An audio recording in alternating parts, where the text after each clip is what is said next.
Hello everybody and welcome back to Chat Shit Get Baked episode 5. We've made it this far. I just want to say a big thank you to everyone who sent in questions this week. We had a record 33 questions. And obviously I just in my head I'm like we'll do 15 a week, you know what I mean? Because it's a nice number. I always get around 20 questions, you know what I mean? So I normally have to just leave a few out. But I got 33 questions this week, smashed all records. So I really appreciate you guys getting involved. And if I don't answer your question this week, please don't prove I'm right. Well. Yes, we have the soundboard now. We're moving up in the world. Took 5 episodes to get professional. But bear with us on the soundboard. It's got a load of different settings on. And yeah, we could have some fun with that.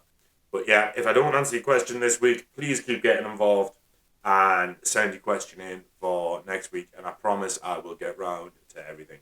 So, let's get started with the show. Awesome! So question 1 is, what's left on your deathmatch bucket list? Now this really got us thinking because I've wrestled like a lot of good guys, but there's also a lot of great guys who I haven't wrestled.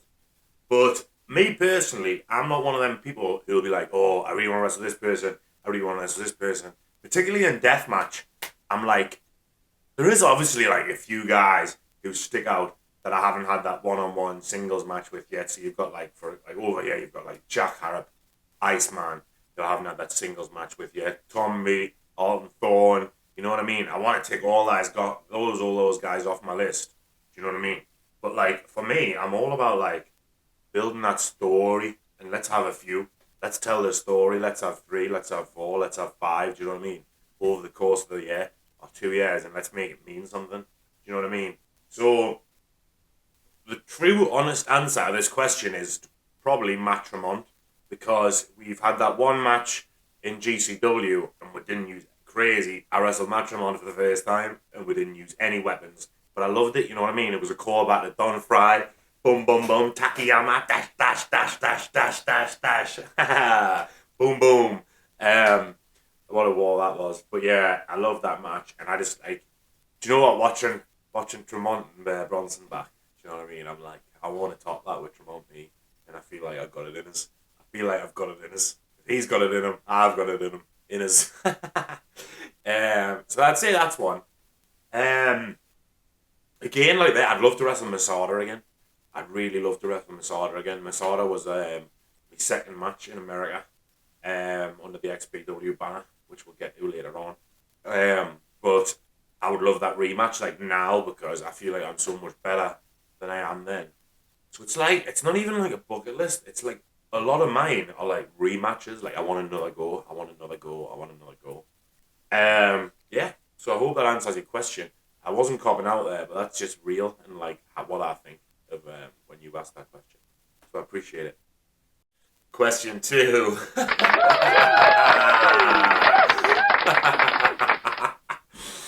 If you was to box any wrestler for charity, who would it be and why?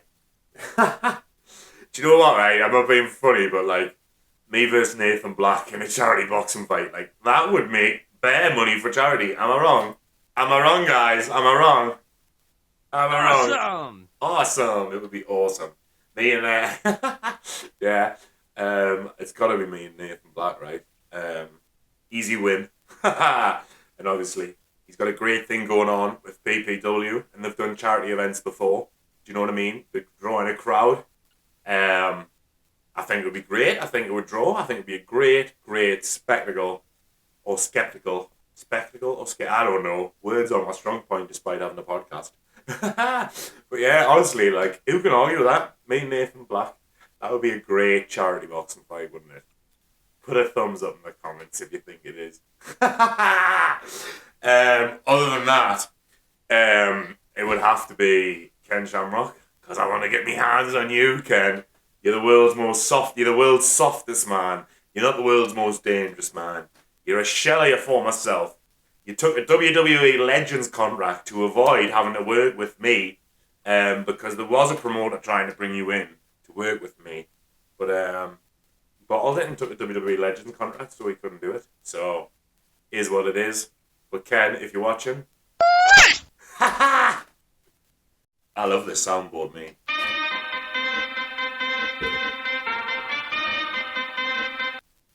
Well, that's just under the initials PUBG, and I don't even know what it means.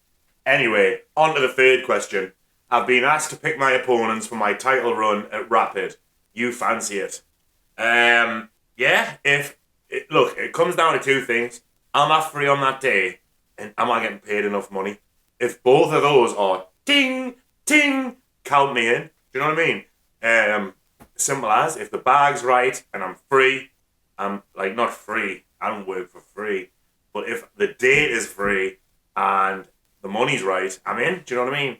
So tell the promoter of Rapid and his shiny shoes to give us a message. But I will warn you, my fee has went up since the last time I worked for Rapid Action. I thought I'd put this question next because it chains right in. I'm thinking of running a show in London area. Will you be interested in being on my show, when I have it running? Welp. I just hope you can make it with the travel miles being so far away. Now, anybody who knows me knows I'm willing to put the miles in and travel. Again, it's exactly the same answer to the last question. If the money's right and I'm free, I'll do it. Now, I will say one thing. So I'm from the northeast of England, Newcastle to be exact, and you're talking about London. So as a new promoter, what I would suggest is that you fill a car from the area. So I don't drive. So for example, Tim Strange, me, referee Katie, and then if you want to I don't know if it's a full deathmatch or what, but like Henry Faust, for example, there's a great car, 4 people. You got a ref, you've got 3 different workers. Tim drives, so it's one travel expense for 4 workers. You know what I mean? And I think that's where a lot of companies mess up early on, is getting like conned by the wrestlers for extra money. Not guilty. But obviously the promoter not planning right, like filling cars, working out what everyone's fee is, ask everyone what the fee is, ask everyone what the expenses are beforehand, get all these figures written down, do you know what I mean? So there's no shock when it comes to it. But yeah, in a nutshell, if the money's right and I'm free, I will. And I recommend that you fill a car, especially coming from northeast down to London. That's like 5-6 hours. So you might as well get the most out of it. And I hope the show comes off. Okay, next question. What deathmatch weapon do you find the most painful? Now, for me, like, I've only ever took this twice. It kills. It was the gusset plate, but a gusset plate to the back. Unexpected. An unexpected gusset plate to the middle of the back is the worst deathmatch weapon. Is the most painful deathmatch weapon in my opinion. Like, I'm no pussy. Like, I can take anything, and I'll do anything. As long as you tell us it's coming, I'll brace myself and I'm ready for it. But twice I've took an unexpected gusset plate. I can feel it now. It's like, oh, God! Why? Like, what did I do to deserve that?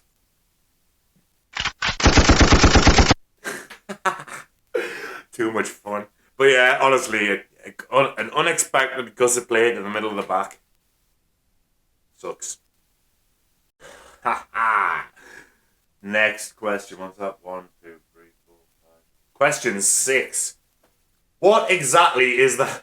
Sorry, not what. What is... Who is... I'm sorry, Balmer. Who exactly is that guy, Balmer? The guy you put the cigarette out on his head. What do you think of him? Now, Carl Balmer is the perfect example of a Make-A-Wish gone way too far, and just like needs to be reined in. Balmer is a lifelong fan of, well, I don't think he's been alive as long as Rise. He's been alive longer than Rise has been around. But he's been a fan of Rise since day one, I believe. And then somehow he's managed to weasel his way in from behind the guardrail. I don't know if he's given some money to O'Doherty or what, or if he's like a secret investor or some shit. But anyway, I don't know how he's made it this far. So he had a match with Darwin. It was fine. It did its job. End of story. End scene. Curtains drawn.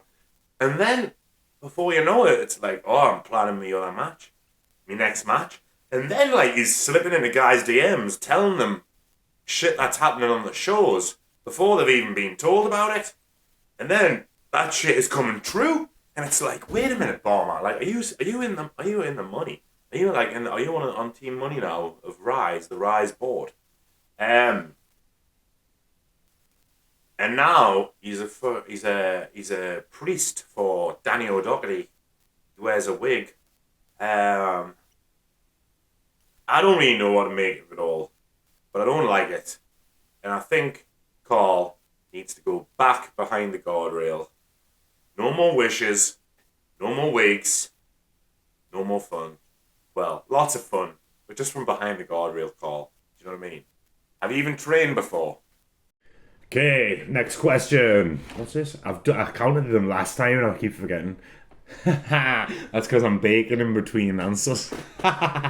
2, 4, 6. Question 7. I haven't numbered them because I like swap the order and stuff. Okay, so what's your favourite variety of sausage? Cumberland, Lincolnshire, chorizo, or maybe smoky bratwurst? Now, guys, please don't take this out of context, right? Don't take this out of context. Don't clip this. Whatever you do, I don't want you to embarrass us, but Big Lou Nixon likes all sausage. And we'll leave that one there. What the hell? Ask Marty Jones why Bret Hart grabbed him by the throat at a kayfabe event in 2018. What?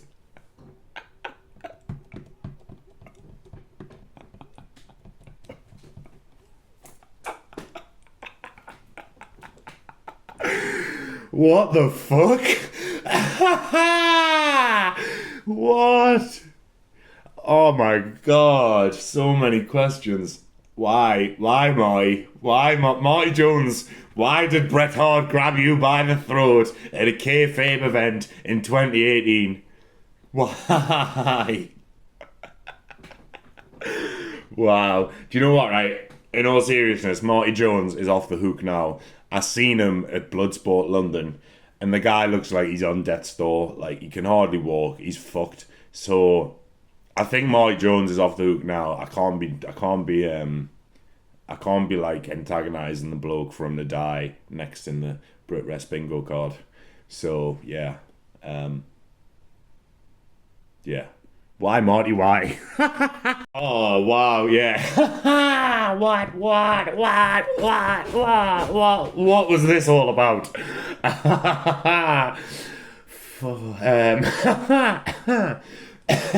Sorry, I'm laughing too hard. Right, compose yourself, Lou. Referees carrying a bacon tray to count on in death matches. Thoughts? What? Like, the biggest bitch ever? Like, what the hell was that all about? I was watching TNT Thrill Kill back when I got back from London and, like, watching the boys kill it. All the matches were great. Every single match from the start of the show to the top of the show was great. And then all of a sudden I see this referee who's getting announced as Deathmatch Greenwood, the most un-deathmatch thing I have ever seen in my life. He's fucking counting the pins on a bacon tray. It's the most mental thing I have ever seen in my life. But he was carrying it around with him the whole time in his hand. It looked like, it was so distracting, it looked like he was going to turn and just clock the ref, clock one of the workers at any point, and it was just so distracting. And like, he's like the chief ref and he gives all like the pre-show meetings and that. It's mental. It's absolutely mental, like. I don't know who. Well, obviously he cleared it himself because he's obviously got more control of that show than Jay, apparently, from what I've heard. But yeah, mental. Just I don't get it at all. It's not even a gimmick. It wasn't even a gimmick. It was to protect his hands. Like why, Delilah? I stood there laughing at you for being a bitch. Ha ha ha ha. Have you ever been in Australia? We want to see you in Deathmatch Down Under. I want to be in Deathmatch Down Under too. I've never been in Australia. I've never worked for Deathmatch Down Under. But I'd love it. I'd love to. I'd love to go to Australia and have a deathmatch with a load of big spiders and kangaroos. Good eye, mate. Kangaroo. Oh! So if I wrestle in Australia, should I do kangaroo? Should I be kangaroo? Interesting. Anyway, I would love to. Joel Bateman, slide on in, boy. I've got a lovely portrait of it. It's a portrait of a little baggie filled with snow on my wall. I don't want to fuck around with my camera. Wait there. I'm gonna go get it.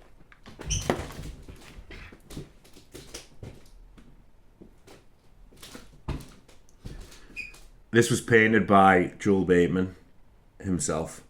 Now, if this isn't a sign that I'm going to be in Deathmatch Down Under one day, I don't know what is.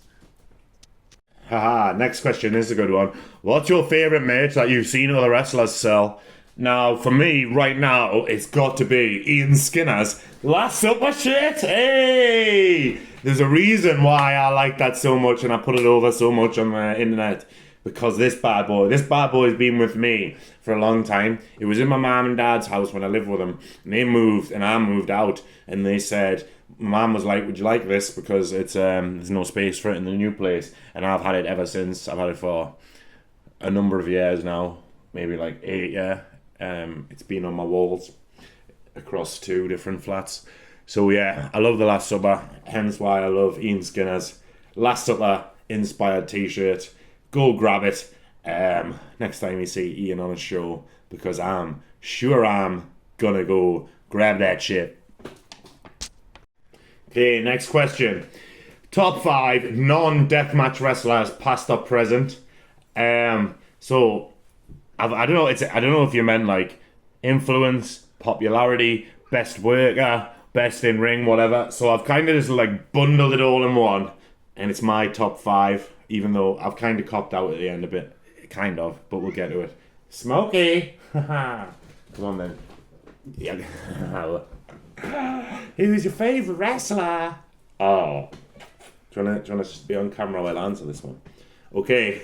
So, we've got, obviously, number 1 is Samoa Joe. I've talked about a lot how he's my favourite wrestler of all time to watch. But then we'll go on to the next one. So this is Kane. Kane is the next on the list. Kane was my favourite wrestler like when I was a kid. Before I started wrestling and stuff, like I've got a Kane tattoo. And there's another painting on the wall. I've got 2. I showed one before. But it's Kane masks painted by Tim Strange. I got for my birthday. Do you know what? I'm going to have to show you that one. Because I flashed the other one before. I'm going to have to flash this one. I was talking about Joel. Hey, look at that. I've got a Kane tattoo on my leg, but I'm currently commando, so I'm not going to pull my pants down. Hey. Oh shit. Okay, and then also when I was a kid growing up, I remember Rey Mysterio. I was loving Rey Mysterio. I remember his old music was the best. It was like, who's that jumping out the sky? R-E-Y, Mysterio. That was the best. I remember watching like old SmackDowns back. Now they're on Netflix and stuff. And every time I hear that music, I'm like, yeah, that's the one. Now, next on the list is Rob Van Dam. But Rob Van Dam's a bit of a questionable one now since he backed Roger Jackson. But, you know, he's a great wrestler. One day I'm going to whip out a 5-star frog splash. But I just don't have the ball to go up on the top rope yet. But one day. And then number 5, I thought I'd pick a tag team. But I can't pick between the Dudleys and the Hardys. The Dudley Boys inspired British top team shirt. that I'm wearing. Grab it now. It is a shirt, but I cut the sleeves off to show me massive arms off. But yeah, between the Hardys and the Dudleys. So Samoa Joe, Kane, Rey Mysterio, Rob Van Dam, Dudleys and the Hardys under one. So that's like 8 wrestlers, really, isn't it? But you're gonna have to deal with it. Hey, congratulations on your PWI 500 debut. Hey. Thank you very much. Thank you very much. Keep it going. Keep the cheers going, people. Thank you very much. Thank you very much. Yes. Any comments on your 356 position? To be honest, it was a complete shock to me. I didn't really. I seen like people were posting the PWI rankings and stuff, but I didn't really think much of it. And because like as it was my first time in the list, I didn't expect us to be in it. Because I've heard like things like lower down in the list, like people apply and people like it's not what you know, it's who you know, and all that shit. So like it's never really been like a big thing to me. But now since I'm in it and like seeing what other wrestlers and other workers have commented about their position and what it means to them, it's like become a bigger deal than me. Like, Xavier Woods was 100 spaces behind me. I don't know how that works because I would trade anything to have half of his exposure and a quarter of his bank balance. So, but yet I'm like over 100 places ahead of him according to the most popular group of wrestling nerds in the world. So it's very cool, and it got a big pop when Tom Campbell announced it in my intro for Bloodsport London, so we're going to keep that going. It's just cool, isn't it? It's cool. I'm going to get the magazine and because I got not ranked number 1 in the independent wrestling list like sometime earlier this year or like last year, whenever it was, and then now this is my second time in the magazine, which is pretty cool. So yeah, hopefully now like I've been in it once, I'm like, ooh, next year I need to get a higher number and a higher number. Do you know what I mean? So I guess now I'm in it, it's going to be I'm in constant competition to stay there now. So if anything, it's made my life a little bit harder. So here we go. This is the question. This is the why everybody's here. So the next question, second to last question. Do you think being exclusive to XPW held you back from further bookings in the USA? Now, in a nutshell, it didn't in the end. It didn't. Obviously, coming out of XPW, I've done a lot more internationally than I did like in that time with XPW. But we'll start from the beginning. I'll tell the story. So XPW was the first company in America to start bringing me out in like for shows. I did 5 shows for XPW, all like in a row. So like I got brought in to wrestle Drake Younger in my first match. This was like February 2023, I believe. And just before I went out for this XPW show, it was the first ever Rise times ICW weekender in the UK. And obviously I wrestled for ICW over here. I wasn't too familiar with all the heat back then. That was between ICW and XPW. But obviously Danny DeMonto after that expressed that he would like to use it in America. I didn't think anything of it, so we'll move on. I'd already had these XPW bookings in the pipeline, so I was just concentrating on them. So I had my first show on my XPW. I obviously impressed there. Rob Black gave us all the dates for the rest of the year. He looked after us. He did always pay us for the wrestling that I did. But it was around my third time at XPW, is when Danny DeMonto announced that he wanted to use us, and he started like making match announcements for ICW. Now I knew there was heat, and at the time Rob Black did say it was fine that I did not. Now looking back, like why the fuck did I ever need permission to do anything? He's not me dad, do you know what I mean? I'm not under contract. So like now, but obviously back then, first times in America, you don't know one wrong move and you might not get brought back, do you know what I mean? So anyway, at the time I'd cleared it with Rob Black, and he said it was fine to work for Danny DeMonto and ICW. And then around the period of the build-up, There was some extra heat came about, extra beef, whatever. And then Rob Black, I get a voice note. Anyone who's worked for Rob Black, you probably can relate to 2-minute voice note, 3-minute voice notes that you get on your phone. Hey Lou, I'm gonna need you to do me a favor, brother. I'm gonna need you to do something for me. I'm like, all right, Rob, what is it? And he's like, I'm gonna need you to pull out of those ICW dates. You can't work for Danny DeMonto, blah blah blah. Now, at the time, obviously, Rob Black had gave me all the dates for the year. And like the ones for Danny DeMonto under ICW, it was just like 3 bookings over a weekend. Now, in hindsight again, I would have like, obviously, I've been back to America and worked for ICW, and I've worked for them here. But in my head at the time, I was like, oh, I don't know if they're going to bring us back, and it might jeopardize. So these 3 bookings for the year in America might jeopardize my 8 bookings in America over the rest of the year. Do you know what I mean? So Rob Black said if I dropped out, he would pay us for the bookings, for each ICW booking. Now in my head, I just worked it out, not including merch or anything, just a flat rate, $150 a show. So that's where the figure of $450 came from. And Rob Black said he would give me my wages, $450, and he would pay us for wrestling the Necro Butcher on the next show. Which again, so in saying this, I can't fault the opportunities Rob gave us and the matches he gave us. Like my first 3 matches in America in 2023 as a kid from fucking UK was Drake Younger, Masada, and then Necro Butcher. How insane is that? All within like 4 months of 2023 from like February onwards, which is crazy. But then from then, that's when things started to go downhill. I had a couple more bookings with XPW after that. I took on Schlack and I took on Eric Dillinger, both fun, great matches. But I'd never received this $450 payment that I was promised for pulling out of the ICW shows. But obviously I was still getting work with ICW. I was still getting work with XPW, and they were still paying us for those matches that I was doing. So I was like, alright, fair enough, do you know what I mean? Let's not upset the apple cart. He's still paying us. If it gets mentioned, well, it gets mentioned. And then I have my first contact from GCW, Game Changer Wrestling. And they contact me to go to Germany to work as part of the WXW GCW weekend that they do in Oberhausen in Germany, which is a huge weekend. And that was a massive opportunity for me. And of course, I jumped at it. It was to take on Rina Yamashina.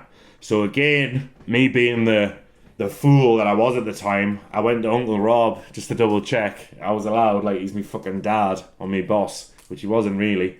And he was like, yeah, do it, but like he's gonna make the job out to a girl. Now, for one, Rina Yamashina, female or not, male or female, she is one of the baddest motherfuckers on the planet, one of the baddest motherfuckers ever to do deathmatch, and I would put her over 100 times and twice on a Sunday. Do you know what I mean? I would lose to her every night of the week. Do you know what I mean? She's amazing, and you'd always get a great match out of her. And I hope that wasn't the only time I get to work her. But yeah, again, Rob said it was fine, and he said I could do it. Now I did this booking for GCW. I had my match arena, went really well, and obviously that led to further work with GCW in the future. Which is again why I go back to the point of this question. I don't think this held me back at all. But now after I did that match with Rena, that's when Rob started ghosting us. He stopped replying to my messages. I'm like, Rob, what's happening on the next show that I've got the date in for? Nothing. And then I hear through his podcast he's bitching, going like, well, you don't get opportunities, you don't get good opportunities if you're going to go to other shows and job out to women. Now, bearing in mind, he's complaining at me for jobbing out to women, but he put his XPW TV title on his porn star wife in a battle royal. She eliminated Willie Mack. But I mean, she's used to handling big willies. In hindsight, so maybe that was realistic that she was the TV champion. But yeah, so it just made no sense. And then obviously he fucked us off, stopped replying to my messages. What I wasn't sending us the flight details for any further bookings. So that's when I went public with it, and really, Deathmatch Outlaws released that T-shirt of me in the ICW hat and the ICW T-shirt with me two thumbs like this, and one of the thumbs is cut off. Because look, Rob, I've still got my thumbs, mate. You ain't coming for them, eh? What are you gonna do now? You've lost all your clout. You've lost all. I thought you were a gangster. I've still got me thumbs. But yeah, that T-shirt is still online, by the way. I'm gonna on deathmatchoutlaws.com. It's online only. You can still get that T-shirt. I'll flash it up here, and it's got cheap international shipping. And Deathmatch Outlaws, we go halves on it, so like I still get a good cut on that. So if you want to support, if you want to add to me $450 fund that I'm still trying to get back off Rob Black, buy one of those T-shirts. But yeah, so that's when went public with it and released that T-shirt and told my story on the Deathmatch Outlaws shoot interview that they did with us. And then Rob Black tried to go back on himself and say that wasn't the case, even though it was the case because I got it in writing, or a voice note or whatever. But anyway, who's going to believe Rob Black over me? Do you know what I mean? And yeah, so that was the dirty truth about working for XPW. And obviously, I think I can honestly say since XPW stopped using me and Big Joe and all those top level guys, it became a bit of a shit show. And now it seems to have died a death. And Rob Black is, I don't know, is he in jail again? I don't know what the crack is, but he's not here. Ain't my boss. So thank you for the memories, Rob Black. And thank you for the opportunities. But you do still owe me $450. So you want to get it paid. Because if I run into you in America, it's going to be on site, brother. Okay, question 15. Now, this is the one, I got asked this last week and obviously botched the question. Because the question is, top 3 match stipulations you'd like to or would like to compete in. Now, that's the same thing. Anyway, so I've written down Hell in a Cell because why the hell in a cell would you not want to compete in a Hell in a Cell match?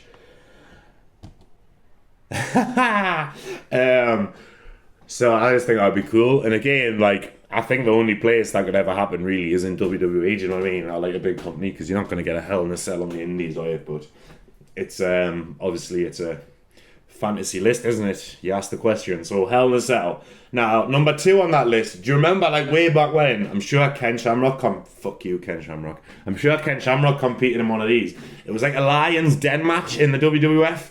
It was in a cage, like an MMA style cage. But then NXT also repeated them when Matt Riddle was in the NXT. And I'm sure it was Matt Riddle versus Timothy Thatcher. I don't know what they called it. I don't know if it was a Lions Den match, like an NXT Lions Den match or something. But again, it was in the MMA style cage. It was really cool. And obviously with my background, I think that would be really, really good to compete in.